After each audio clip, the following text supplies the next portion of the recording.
오늘 이틀째 비교적 큰 폭의 하락세가 나왔고요. 제가 이번 1월 효과의 바로미터로 홍콩 증시 알리바바 주가를 보자고 말씀드렸었는데 오늘 알리바바는 어제에 이어서 또 급락을 했습니다.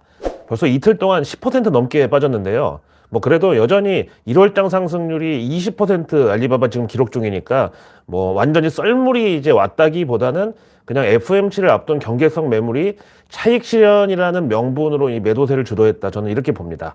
근데 참 사람 마음이 또 간사한 게 지난주까지만 해도 뭐 미국이 경기 침체든 아니면 연준 금리 인상 연장이든 뭐든 간에 우리 K 증시는 하여튼 중국이 다 먹여 살린다고 그렇게 중국몽 얘기를 하던 분들이 오늘 이렇게 되니까 벌써부터 야 중국몽 그거 개껌 아니냐고 또 막 비관들을 하더라고요. 하여간 오늘 우리 K 증시 특히 이제 코스피 지수에 부담을 준 게 삼성전자의 외국인들 투매였습니다. 이제 이걸로 삼성전자의 2023년 1월 들어서 전개가 됐었던 외국인 순매수 행진도 일단 종료가 됐습니다. 사실 외국인들은 오늘 삼성전자 컨퍼런스 콜에서 반도체 감산을 통한 비용 절감에다 기대를 걸었었는데 의외로 삼성전자는 반도체 감산 대신에 올해 의욕적인 투자 의지를 드러냈습니다. 이걸 두고 이제 다시 반도체 치킨 게임의 그런 냄새가 난다. 2000년대 초반에는 우리 삼성전자가 승리했지만 이번에 치킨 게임이 또 벌어지면 어떻게 될지 모른다. 이런 외국인들의 실망 매물이 쏟아진 거죠. 거기다가 간밤 미국에서 포드가 전기차 가격 인하에 돌입했다는 소식까지 있었는데 요건 자세하게 보니까 머스탱 마하 2 모델 이거 가격을 평균 4,500달러 우리 돈으로 한 500만 원 정도 인하를 하면서 테슬라 최근 모델 Y 가격 인하에 대해서 포드가 맞불 작전에 돌입을 했습니다. 그러면서 동시에 이 머스탱 마하 2 생산을 기존의 연간 7만 8천 대에서 올해 13만 대로 늘리겠다고 포드가 발표를 했습니다. 거기다가 요즘 전기차에 또 올인하고 있는 중국 비아디 여기 작년 영업이익이 170억 위안 나와가지고 전년 동기 대비해서 450% 증가라는 기록적인 이 실적 소식까지 더해지면서 우리 현대차, 기아 역시 오늘 외국인들의 대량 매도세로 몸살을 앓았습니다. 그나마 우리 K 증시에서는 오늘 2차 전지 관련주들이 강세로 방어를 해주면서 이 정도였지 오늘 삼성전자 3% 빠졌는데 이 K 배터리 관련주들마저 오늘 힘을 못 냈으면은 코스피는 정말 어제보다 더 크게 왕창 빠졌을 수도 있었습니다. 일단 오늘 K 배터리 업종 전체에 한 줄기 빛과 같은 리포트가 하나 나왔는데요. JP 모간이 LG 에너지 솔루션에 대해서 한마디로 올해 기대가 큽니다. 이렇게 전하면서 투자 의견 오버웨이, 즉 비중 확대에다가 목표가로 62만 원 제시했습니다. 그 근거로는 미국 IRA, 그 인플레 방지 법안의 제조세 공제 수익화, 이걸 거의 7억 달러 규모로 추산했고 그중에서 4,520억 원 정도가 LG 에너지 솔루션의 영업 외 이익으로 잡힐 거라고 봤습니다. 그리고 또 하나는 작년 상반기에 준설이 연기됐었던 애리조나 원통형 배터리 공장의 올해 추진 기대감, 이걸 꼽았습니다. 요즘 이제 테슬라부터 중국 배터리 제조사들까지 다 이 원통형 배터리에 사활을 걸고 있는데 뭐 화재 위험이 적다는 장점부터 적은 비용으로 출력을 극대화할 수 있다 뭐 이런 것까지 지금 하여튼 대세가 이쪽으로 기울고 있는데 우리 K 증시에서는 포스코 케미칼이 대표적 수혜주로 꼽히죠. 그래서 오늘 여기도 3% 가까운 상승세가 나왔습니다. 그리고 마침 오늘 CLSA 증권도 LG 에너지 솔루션에 대해서 목표가를 기존 55만 원에서 오늘 57만 원으로 상향하고 투자 의견은 아웃퍼폼, 즉 시장 수익률 상회로 제시했습니다. 반면에 골드만삭스는 LG 에너지 솔루션에 대해서 투자 의견은 중립에다가 목표가를 오늘 55만 원에서 54만 원으로 깎았습니다. 여기 왜 이러는 걸까요? 하여튼 오늘 아시아 증시는 일본부터 중국, 홍콩, 대만, 뭐 인도네시아 하여튼 전부 다 하락세를 면치 못했기 때문에 우리 입장에서는 조금 덜 억울하긴 한데요. 특히 중국의 경우는 오늘 PMI 지표가 제조업, 서비스업 둘 다 서프라이즈 수준으로 발표가 됐는데도 불구하고 중국, 홍콩 증시 둘 다 여기에 아랑곳 않고 하락을 했습니다. 자, 그럼 여기서 뜬금포로 퀴즈 나갑니다. 금융시장에서 제일 무서워하는 성씨가 뭘까요? 제롬 파월 연준 의장 제시? 아니고요. 바로 폼씨. 그 FOMC 올해 첫 회의가 드디어 오늘 밤에 개막을 합니다. 여기에 대해서 모건 스탠리의 마이클 윌슨이 또 한 번 상기시켜주는 게 바로 Don't fight the Fed. 연준과 싸우지 말라.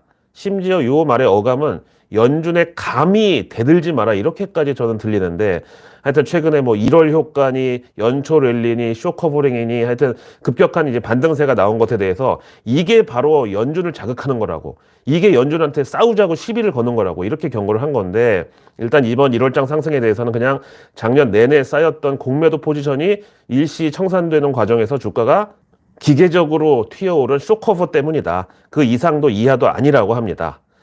자, 우리 시간으로 목요일 새벽 3시에 FOMC 성명서가 발표되는데, 이거는 뭐 스포일러라고 할 만한 것도 아닌데 이미 금리 인상 폭은 0.25%포인트로 사실상 확정입니다. 근데 이게 지난주에 확률 99.99%를 찍었잖아요. 그래서 제가 아니 이런 경우는 또 처음 본다 그러면서 이거야말로 찐 선반영이다. 그리고 과연 FOMC 성명서 발표 날까지 일주일 동안 이게 계속 유지가 될 수 있냐? 아니다. 분명 다른 무슨 핑계로 그 99.99%에서 조금이라도 내려올 텐데 그게 바로 증시에는 조정의 모멘텀이 될 거라고 그렇게 봤었는데요. 현재 98.6%로 떨어졌습니다. 그러면서 이 페드와치를 이제 쭉 보면은 일단 3월 22일 다음 FOMC에서도 연준이 추가 금리 인상 0.25%포인트 단행할 가능성이 85%대로 이것 또한 거의 기정사실화돼 있습니다. 그러나 이 페드워치에 반영된 확률로는 그 3월 FOMC가 사실상 연준의 마지막 금리 인상이 될 것으로 또 봅니다. 그 이후에 5월, 6월, 9월 그리고 11월 1일까지 FOMC 금리는 계속 동결된다고 보고, 대신 12월 13일 FOMC에는 연준이 진짜 금리 인하로 돌아설 확률이 뭐 34%면은 뭐 절반 이상의 확률도 아니지만 어쨌든 현재 제일 높은 시나리오로 이렇게 나타나고 있습니다. 자, 여기서 FOMC 프리뷰를 하나 준비했는데 저는 각 하우스 뷰들 중에서 JP 모간의 그 마이클 페롤리 수석투자 전략가가 내놓은 게 제일 타당하다고 보는데, 일단 이번 FOMC 결과를 세 글자로 줄이면 어금니. 이게 뭐냐면은 어차피 금리 인상은 25bp. 그래서 어금니. 그러면서 이 JP 모간의 하우스 뷰는 이번 성명서상 디테일에 집중을 하자고 그러는데, 마침 올해 첫 FOMC니까 연간 경제 전망이나 이런 거는 특별히 뭐 나올 게 없고 대신에 지속적인 금리 인상에 대해서 약간 톤 다운, 즉 조금 뒤로 물러서는 이런 기대를 하고 있습니다. 그리고 향후 금리 인상 경로를 표시하는 가이던스도 이번에 조금 전체적으로 비둘기파적인 색채를 띌 것이라고 봅니다. 대신에 제롬 파월 연준 의장은 기자회견에 나서서 올해 금리 인하 기대감, 이런 상상 임신에 대해서 단호박 모드로 그런 기대감에다가 칼질을 할 것이다 이렇게 보고, 그럼 어떤 표현을 쓸 것이냐에 대해서는 연준이 너무 일찍 통화정책을 긴축해서 완화로 돌릴 경우에 생길 잠재적 리스크, 여기에 대해서 언급하는 식으로 그렇게 칼질이 나올 거라고 봅니다. 런하 반갑습니다. 지난주에 왜 그 우샤인 볼트 소식 전해드렸죠?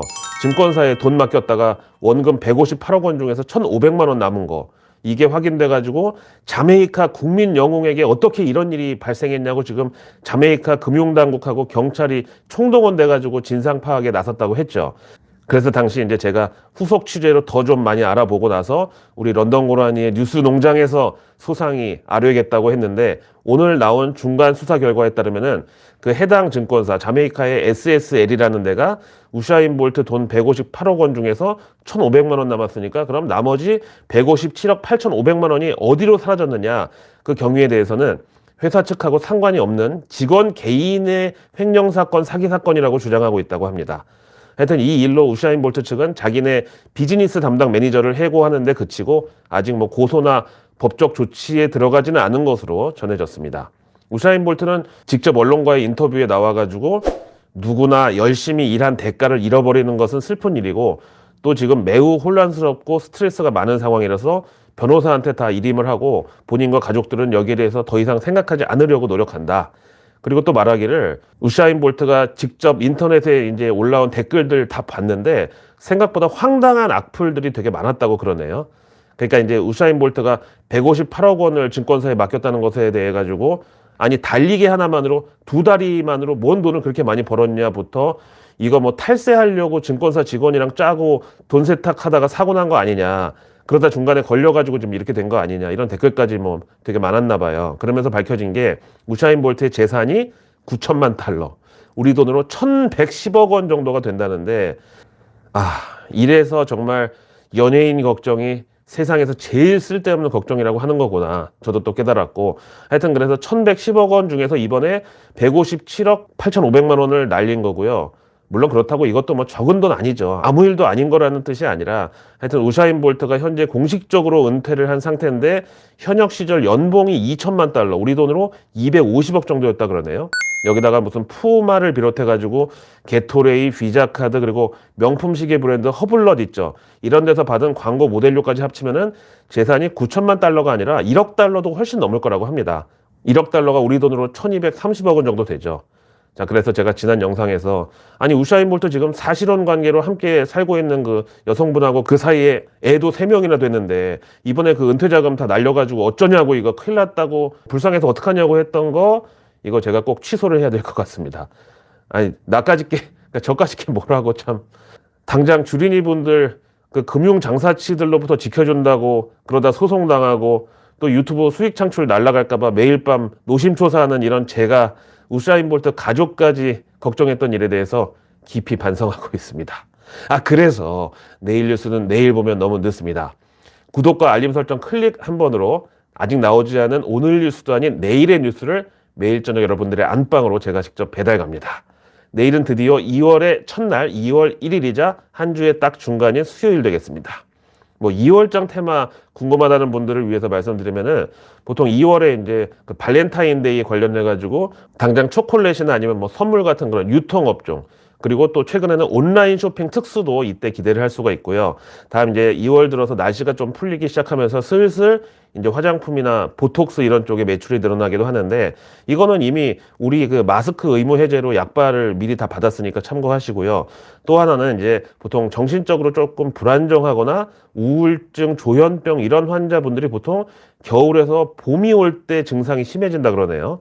그래서 제가 늘 말씀드리지만 이런 정신질환 관련해서는 아마 머지않아서 치료 비용을 국가에서 혹은 지자체에서 100% 부담하는 이런 제도가 도입될 가능성이 크다고 봐요. 왜냐하면 이쪽으로 한번 사고가 나면 이게 사회적 비용이 너무나 크기 때문에 뭐 예를 들면 막 산불 내고 남대문 불 지르고 뭐 묻지마 폭행에다가 아니면 일가족 전체 해치고 막 이런 거 정말 너무 끔찍하잖아요. 그래서 이제 이거는 공적으로 뭐 바우처를 주든가 하여간 나 지금 정신적으로 조금 안 좋다. 좀 그런 것 같다, 기분이 안 좋다 이런 말 한마디만으로 우울증 약이나 아니면 조현병 약 이런 거 그냥 동사무소 아니면 보건소 같은 데서 다 공급해주는 그러면서 또 저는 최근 떠오르는 그 디지털 치료제 이쪽도 관심 가져보시라고 하고 싶은데 요즘 그 청소년들 뭐 학폭이나 뭐 우울증 이런 거 관련해 가지고 그 AR, VR 기기를 활용한 디지털 치료를 권하는데 효과가 매우 좋다고 합니다. 이거의 원조격은 근데 우리 초등학교 때 명상의 시간 그거 아니에요? 중간에 몰래 이렇게 실눈 뜨다 걸리면 선생님한테 머리 맞고 막 그러던.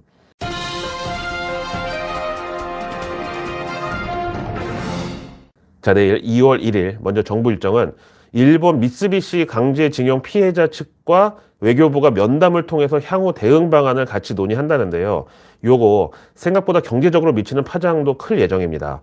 일본 정부에서는 자기네도 정부 차원에서 진심 어린 사과를 할 거고 또 화이트 리스트에 우리 배제한 것도 다시 되돌려 놓겠다고 그러는 중인데요. 당시에 이거 관련해서 에칭가스 뭐 이런 소부장 국산화 테마가 크게 주목을 받았었는데 과연 이게 이번에 다시 복구가 된다고 하면은 과연 득일까 실일까? 저는 다시 우리가 화이트 리스트에 그 복구가 된다고 해도 소부장 업종에는 득이 더 클 것으로 봅니다. 다음 내일 산업부에서는 2023년 바이오 기업인의 날 행사를 개최합니다.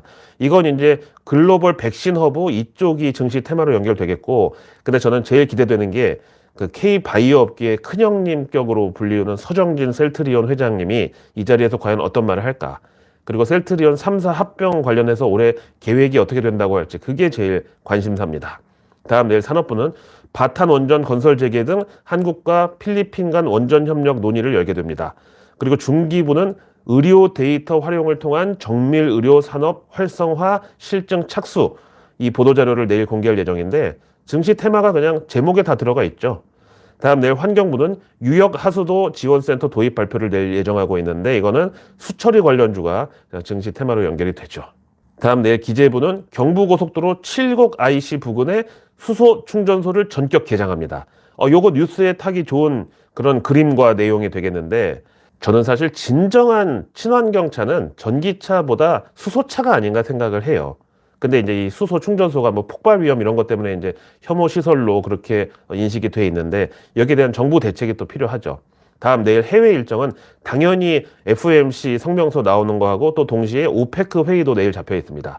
그리고 미국에서는 컨퍼런스 보드의 소비자 신뢰지수 1월 분이 공개가 됩니다.